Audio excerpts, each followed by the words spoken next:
The Book of Esther, Chapter 1. The King's Banquet. These events happened in the days of King Xerxes, who reigned over 127 provinces, stretching from India to Ethiopia. At that time, Xerxes ruled his empire from his royal throne at the fortress of Susa. In the third year of his reign, he gave a banquet for all his nobles and officials. He invited all the military officers of Persia and Media, as well as the princes and nobles of the provinces. The celebration lasted 180 days, a tremendous display of the opulent wealth of his empire and the pomp and splendor of his majesty. When it was all over, the king gave a banquet for all the people, from the greatest to the least, who were in the fortress of Susa. It lasted for 7 days and was held in the courtyard of the palace garden. The courtyard was beautifully decorated with white cotton curtains and blue hangings, which were fastened with white linen cords and purple ribbons to silver rings embedded in marble pillars. Gold and silver couches stood on a mosaic pavement of porphyry, marble, mother-of-pearl, and other costly stones.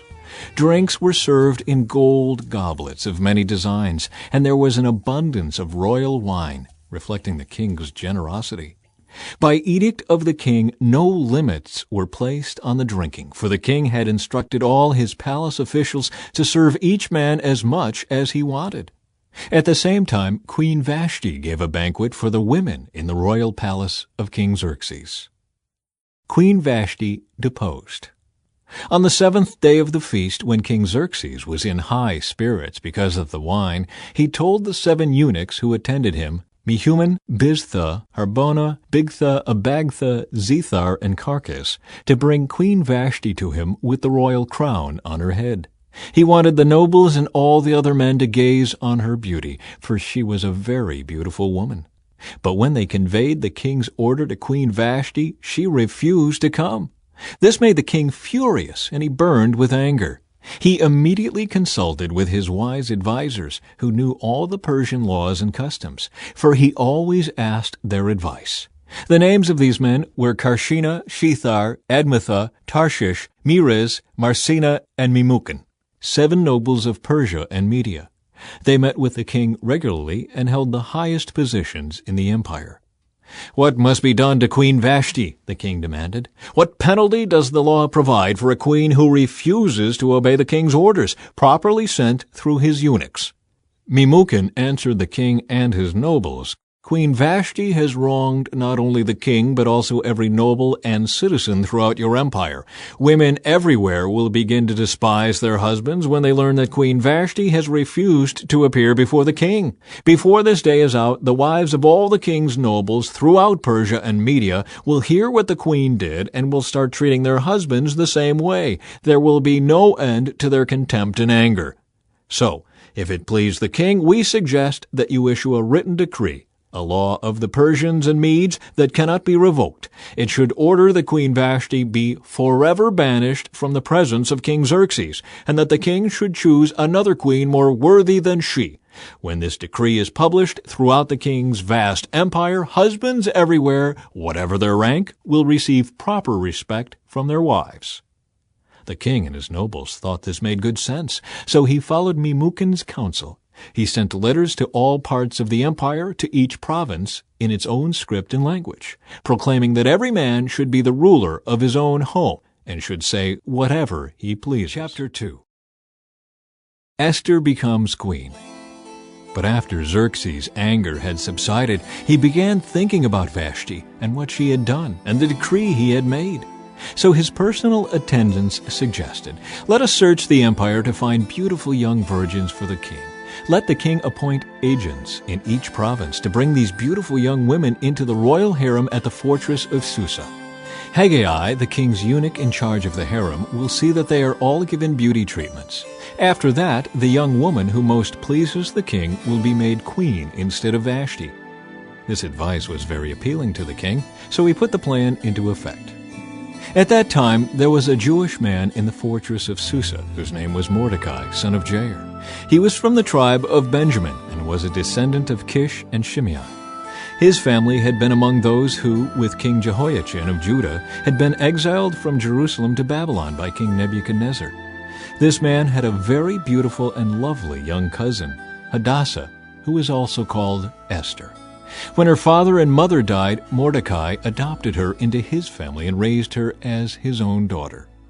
As a result of the king's decree, Esther, along with many other young women, was brought to the king's harem at the fortress of Susa and placed in Heggai's care. Heggai was very impressed with Esther and treated her kindly. He quickly ordered a special menu for her and provided her with beauty treatments. He also assigned her 7 maids specially chosen from the king's palace, and he moved her and her maids into the best place in the harem. Esther had not told anyone of her nationality and family background because Mordecai had directed her not to do so. Every day, Mordecai would take a walk near the courtyard of the harem to find out about Esther and what was happening to her. Before each young woman was taken to the king's bed, she was given the prescribed 12 months of beauty treatments, 6 months with oil of myrrh, followed by 6 months with special perfumes and ointments. When it was time for her to go to the king's palace, she was given her choice of whatever clothing or jewelry she wanted to take from the harem. That evening, she was taken to the king's private rooms, and the next morning she was brought to the second harem, where the king's wives lived. There she would be under the care of Shaashgaz, the king's eunuch in charge of the concubines. She would never go to the king again unless he had especially enjoyed her and requested her by name.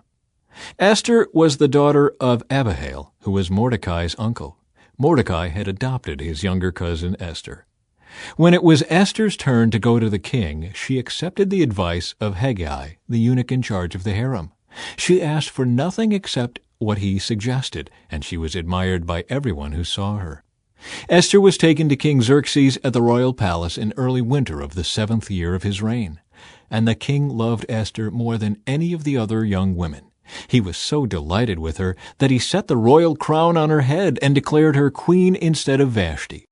To celebrate the occasion, he gave a great banquet in Esther's honor for all his nobles and officials, declaring a public holiday for the provinces and giving generous gifts to everyone. Even after all the young women had been transferred to the second harem and Mordecai had become a palace official, Esther continued to keep her family background and nationality a secret. She was still following Mordecai's directions, just as she did when she lived in his home. Mordecai's loyalty to the king. One day, as Mordecai was on duty at the king's gate, 2 of the king's eunuchs, Bigthana and Teresh, who were guards at the door of the king's private quarters, became angry at King Xerxes and plotted to assassinate him. But Mordecai heard about the plot and gave the information to Queen Esther. She then told the king about it and gave Mordecai credit for the report. When an investigation was made and Mordecai's story was found to be true, the 2 men were impaled on a sharpened pole. This was all recorded in the Book of the History of King Xerxes' reign. Chapter 3. Haman's plot against the Jews. Sometime later, King Xerxes promoted Haman, son of Hammedatha the Agagite, over all the other nobles, making him the most powerful official in the empire. All the king's officials would bow down before Haman to show him respect whenever he passed by, for so the king had commanded. But Mordecai refused to bow down or show him respect. Then the palace officials at the king's gate asked Mordecai, "Why are you disobeying the king's command?" They spoke to him day after day, but still he refused to comply with the order. So they spoke to Haman about this to see if he would tolerate Mordecai's conduct, since Mordecai had told them he was a Jew.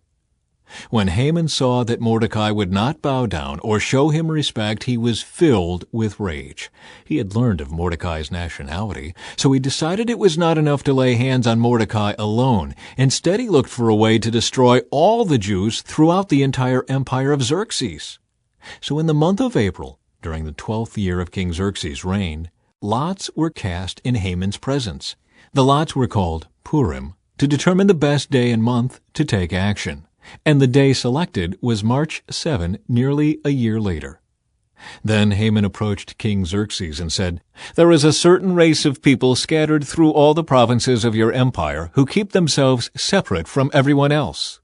Their laws are different from those of any other people, and they refuse to obey the laws of the king. So it is not in the king's interest to let them live." If it please the king, issue a decree that they be destroyed, and I will give 10,000 large sacks of silver to the government administrators to be deposited in the royal treasury." The king agreed, confirming his decision by removing his signet ring from his finger and giving it to Haman, son of Hammedatha, the Agagite, the enemy of the Jews. The king said, "The money and the people are both yours to do with as you see fit." So on April 17, the king's secretaries were summoned, and a decree was written exactly as Haman dictated. It was sent to the king's highest officers, the governors of the respective provinces, and the nobles of each province in their own scripts and languages. The decree was written in the name of King Xerxes and sealed with the king's signet ring. Dispatches were sent by swift messengers into all the provinces of the empire, giving the order that all Jews, young and old, including women and children, must be killed, slaughtered, and annihilated on a single day. This was scheduled to happen on March 7 of the next year. The property of the Jews would be given to those who killed them. A copy of this decree was to be issued as law in every province and proclaimed to all peoples, so that they would be ready to do their duty on the appointed day.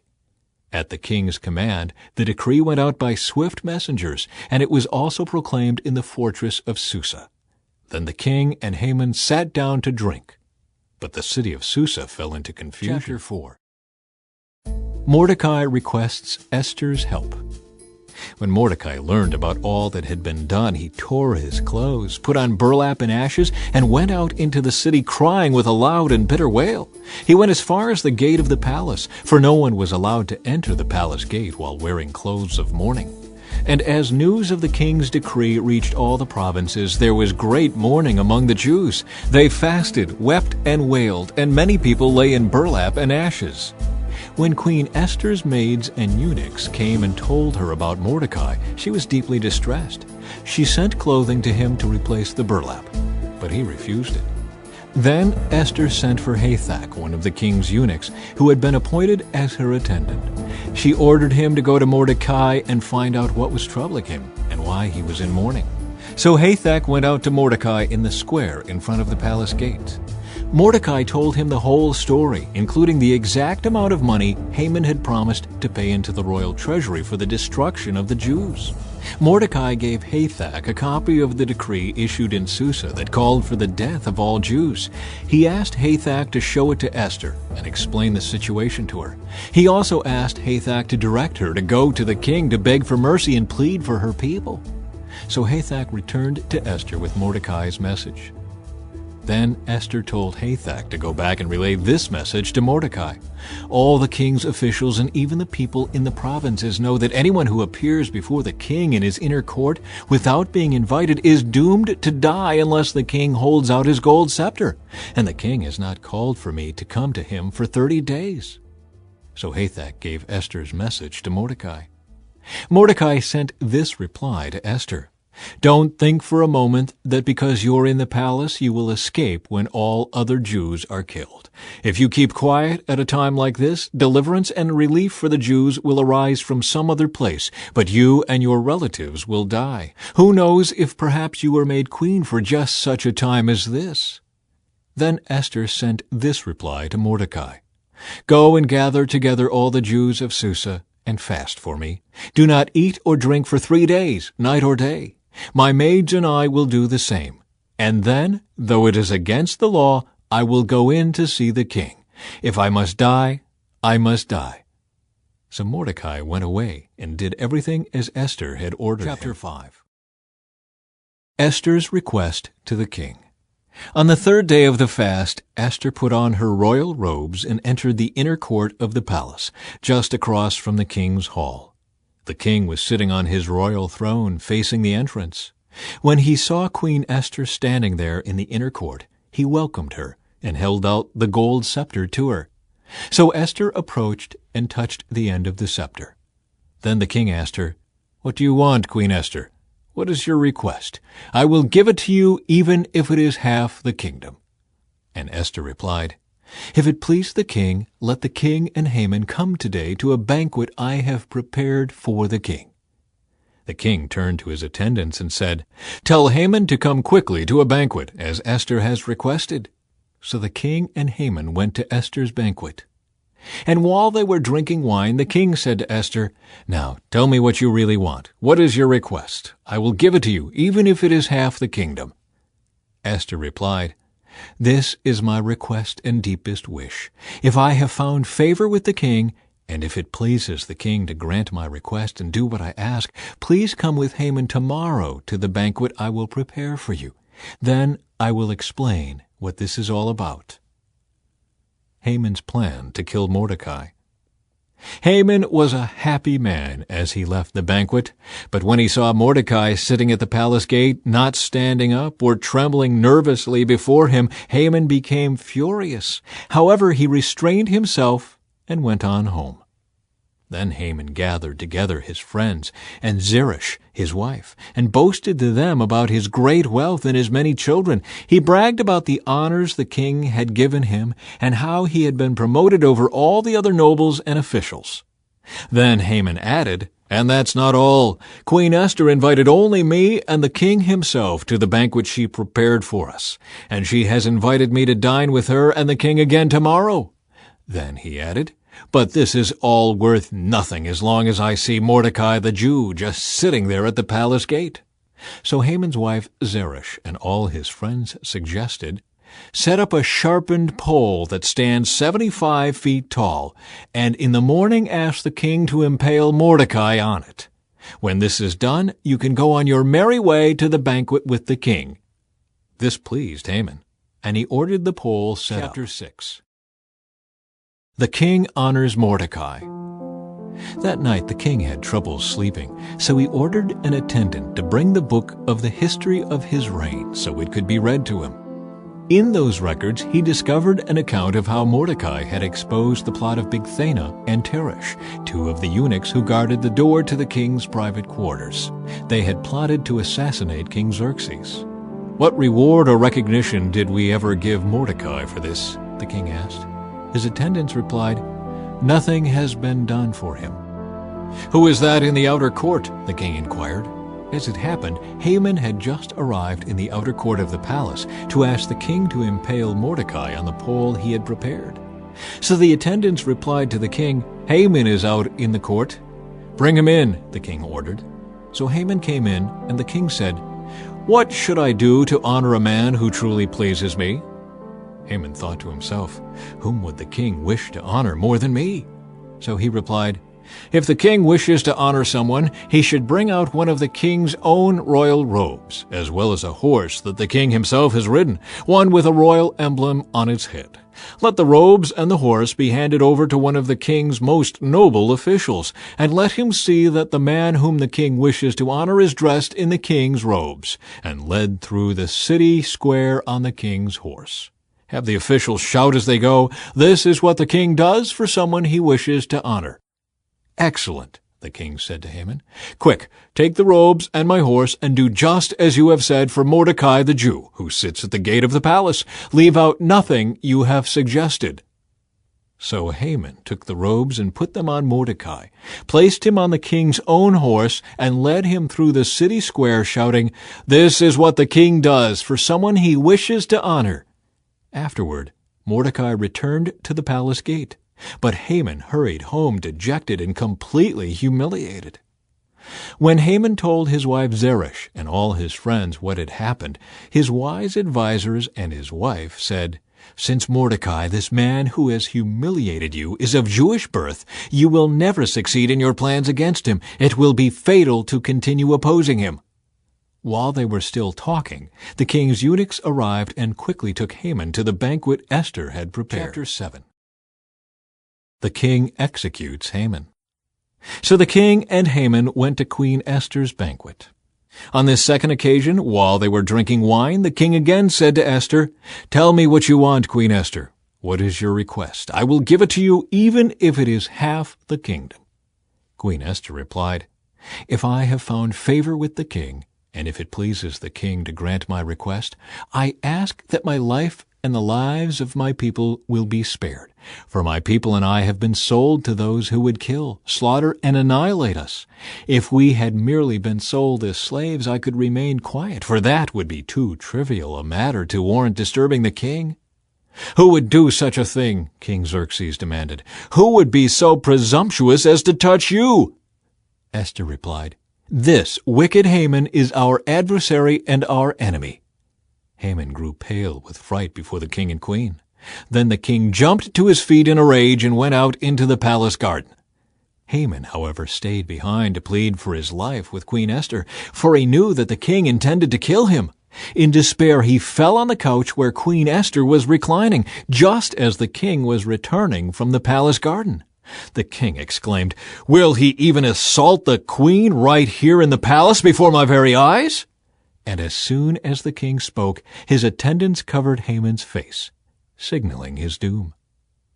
Then Harbona, one of the king's eunuchs, said, Haman has set up a sharpened pole that stands 75 feet tall in his own courtyard. He intended to use it to impale Mordecai, the man who saved the king from assassination. Then impale Haman on it, the king ordered. So they impaled Haman on the pole he had set up for Mordecai, and the king's anger subsided. Chapter 8. A decree to help the Jews.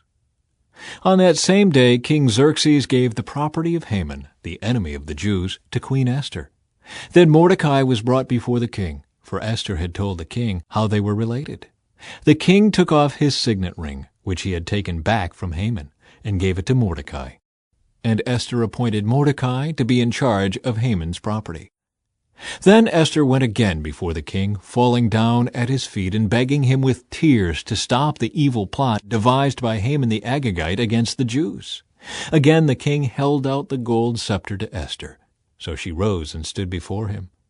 Esther said, If it please the king, and if I have found favor with him, and if he thinks it is right, and if I am pleasing to him, let there be a decree that reverses the orders of Haman, son of Hammedatha, the Agagite, who ordered that Jews throughout all the king's provinces should be destroyed.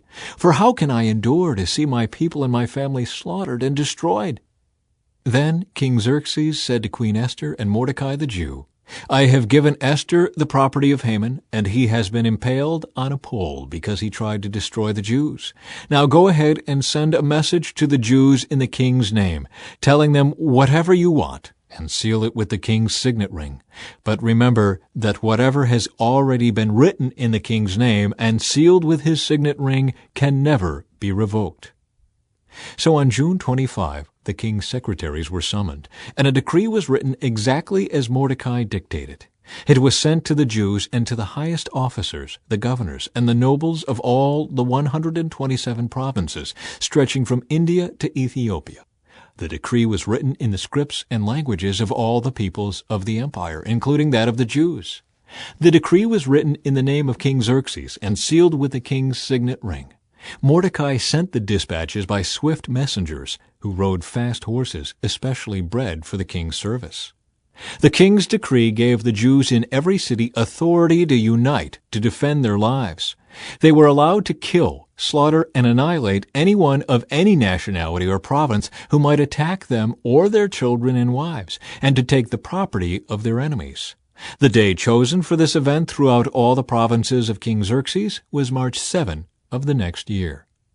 A copy of this decree was to be issued as law in every province and proclaimed to all peoples, so that the Jews would be ready to take revenge on their enemies on the appointed day.